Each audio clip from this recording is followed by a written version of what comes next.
Next up we have Yavan from Kaushambi.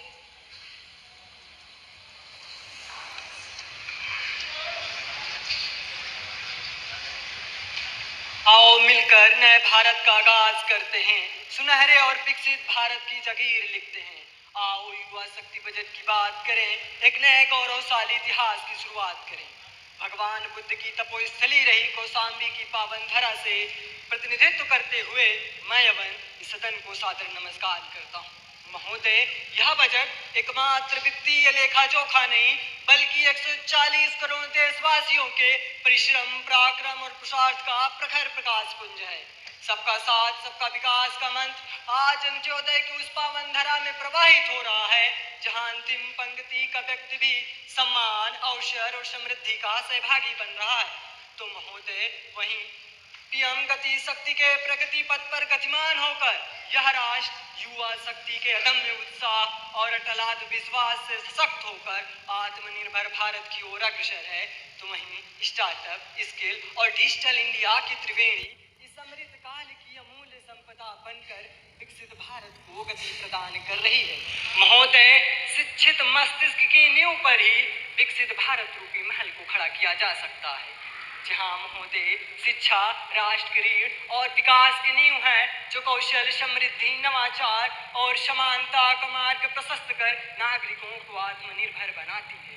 Bharat Ratna doctor B.R. Ambedkar ji ने कहा था, शिक्षित बनो, संगठित रहो और संघर्ष करो। महोदय, मेरे विचार से विकसित भारत का यही मूल आधार होना चाहिए।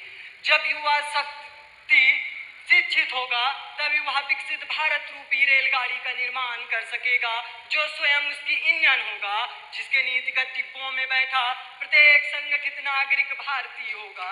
जी हाँ महोदय, भारतीय होगा, जो प्लेटफॉर्म क्रमांक 2026 से प्रस्थान कर अन्याय के खिलाफ संघर्ष करते हुए प्लेटफॉर्म क्रमांक 2047 को सुशोभित होगी।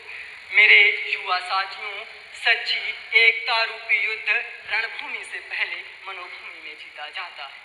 जहां महोदय, बजट में संकल्पित हम वही युवा शक्ति हैं जो धार्मिक एकता के लिए धर्म प्रस्तावना का सुझाव भी देंगे और किसी की धार्मिक भावना आहत किए बिना आडंबर, अंधविश्वास और पाखंड रूपी बाहरी आवरण को समूलतः नष्ट करके समता, समानता, तार्किकता, वैज्ञानिक दृष्टिकोण, नैतिक मूल्यों, मानवीय गरिमा, सच्चे धार्मिक आचरण और पर्यावरण संरक्षण से युक्त धर्म प्रस्तावना रूपी मूल स्वरूप को सभी के सामने प्रस्तुत करेंगे।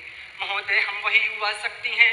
न्याय मित्र ग्राम वाहिनी की स्थापना कर युवा शक्ति को एक सूत्र में पिरोकर समाज के अंतिम व्यक्ति तक न्याय, सुरक्षा, शिक्षा और स्वलंबन का प्रकाश पहुंचाने वाली राष्ट्र निर्माण के आधारशिला बनेंगे। महोदय, हम न केवल ग्रामीण स्तर पर के लघु विवादों का त्वरित समाधान करेंगे, साथ ही साथ महिलाओं के विरुद्ध हो रहे जघन्य अपराध को